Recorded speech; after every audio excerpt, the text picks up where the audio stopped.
Good day, everyone. Today we will tackle about some examples and activities that involve critical thinking skills. Examples and activities shown below do not necessarily reflect the instructional steps that use the total infusion approach. However, it is hoped that these examples and activities could provide some ideas on how these thinking skills can be incorporated into the mathematics classrooms. These examples might not follow all the teaching steps of the total infusion approach.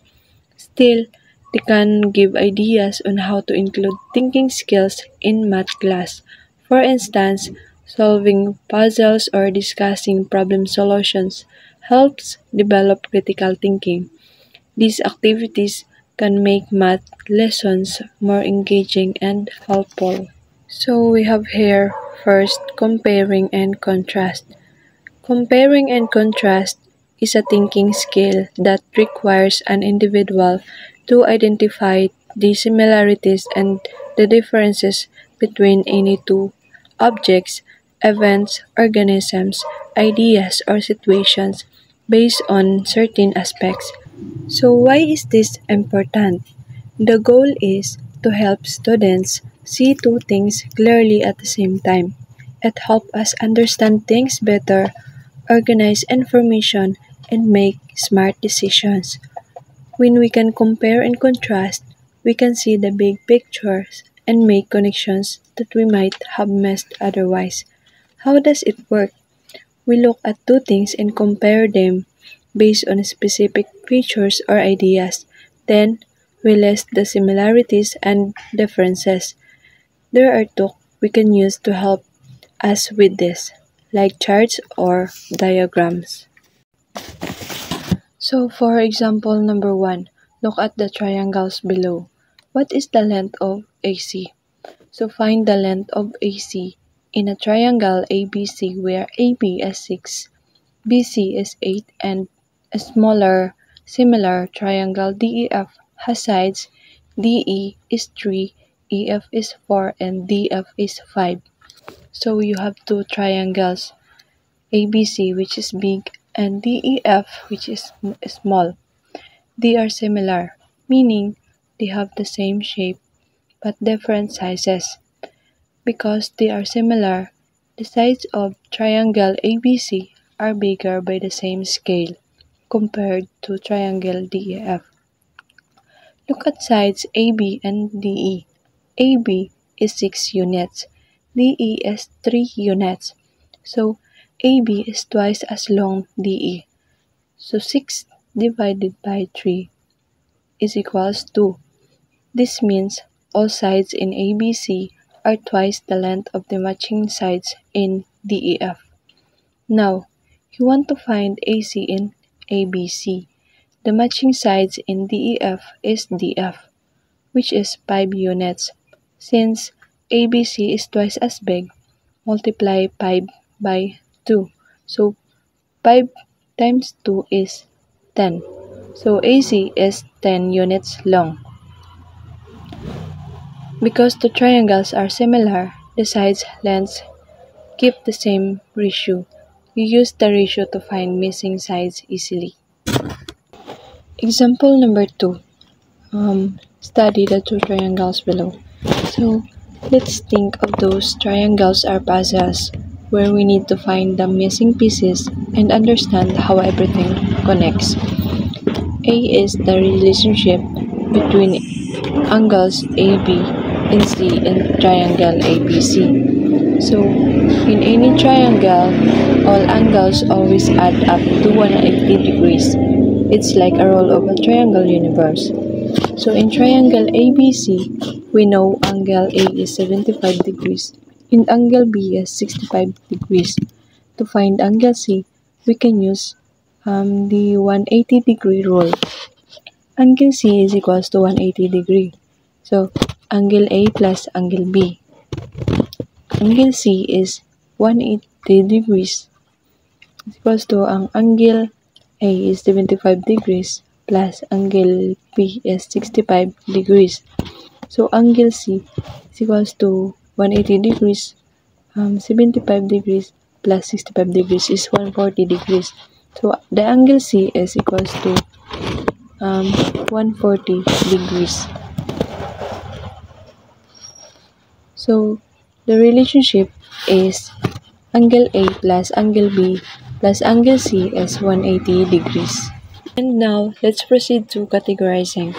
Categorizing or classifying is a thinking skill that helps us organize information. It's like sorting your books on a shelf. You might group them by a genre, fiction or not non-fiction, author or size. It helps us understand complex topics by breaking them down into smaller, more manageable groups. So why is categorizing important in math? It helps us understand math concepts better. It allows us to see the specific features or properties of things. And also it let us distinguish examples from non-examples, whereas what is versus what isn't.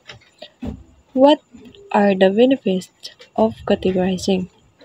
So we can easily identify shared characteristics, and also we can arrange objects or information in an organized way. It becomes easier to find or remember things. For example, number one, the teacher can guide the students in making a summary about the topic or skill that has been learned at the end of the lesson. As an example, a summary about the topic, the earth as a sphere, is as follows. So let's say a teacher is summarizing a lesson about the earth as a sphere. They might guide students to create categories like this. So, earth as a sphere is the main topic. A small circle, a category for smaller circles on the sphere. And the large circle is a category for larger circles on the sphere.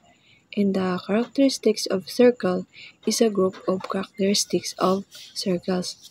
And the latitude is a category related to lines of latitude. And the equator is a special line of latitude. And the longitude is a category related to lines of longitude. And the north and or south pole is the top and bottom points of the earth. And the nautical miles is a unit of measurement on the earth. So by creating these categories, students can better understand the different aspects of the earth as a sphere and how they relate to each other. In short, categorizing is a powerful tool for learning and understanding in math and many other subjects. For example, number 2. So below is a list of the marks obtained by 8 students in mathematics first semester examination. So the question is, who performed better, the male students or the female students? This is how categorizing helps us. First is grouping by gender. We use gender as our category. We separate the scores into two groups, male scores and the female scores. And the male scores are 64, 70, 68, and 75. And the female scores are 76, 84, 80, and 88. So to compare the groups, we calculate the average or mean scores for each. So the average male scores is 64 plus 70 plus 68 plus 75 divided by 4 is equals to 69.25. And the average female scores is 76 plus 84 plus 80 plus 88 divided by 4 is equals to 82. So the average female scores is 82 is higher than the average male scores 69.25. So on average, the female students performed better than the male students in math examination.